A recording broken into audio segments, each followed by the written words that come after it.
ایک ماں لکھتی ہیں، وہ بھی کیا دن تھے جب میرا گھر ہنسی مذاق اور لڑائی جھگڑے کی آوازوں سے گونجتا تھا۔ ہر طرف بکھری ہوئی چیزیں، بستر پر پینسلوں اور کتابوں کا ڈھیر، پورے کمرے میں پھیلے ہوئے کپڑے۔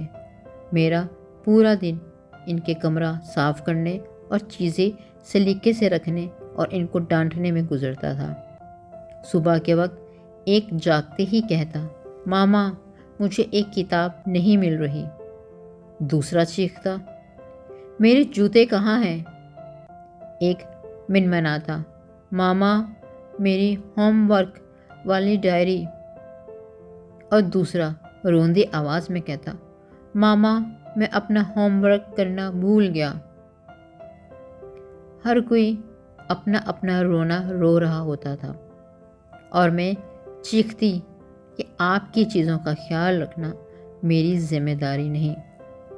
اب آپ بڑے ہو گئے ہو، خود سنبھالو۔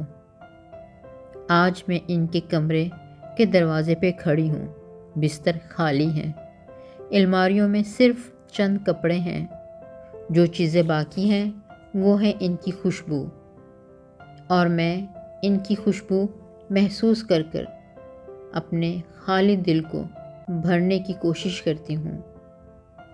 اب صرف ان کے قہقہوں، جھگڑوں اور میرے گلے لگنے کی یاد ہے۔ آج میرا گھر صاف ہے، سب کچھ اپنی جگہ پر ہے، یہ پرسکون، پرامن اور خاموش ہے، زندگی سے خالی ایک صحرا کی طرح۔ وہ ان کا دروازہ کھلے چھوڑ کر بھاگ جانا اور میرا چیختے رہنا کہ دروازہ بند کرو۔ آج سب دروازے بند ہیں اور انہیں کھلا چھوڑ جانے والا کوئی نہیں۔ ایک کسی دوسرے شہر چلا گیا ہے اور دوسرا کسی دوسرے ملک۔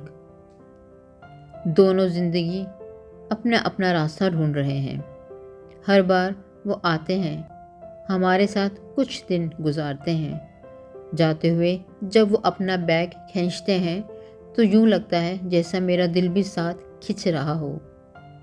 میں سوچتی ہوں، کاش میں ان کا یہ بیگ ہوتی تو ان کے ساتھ رہتی۔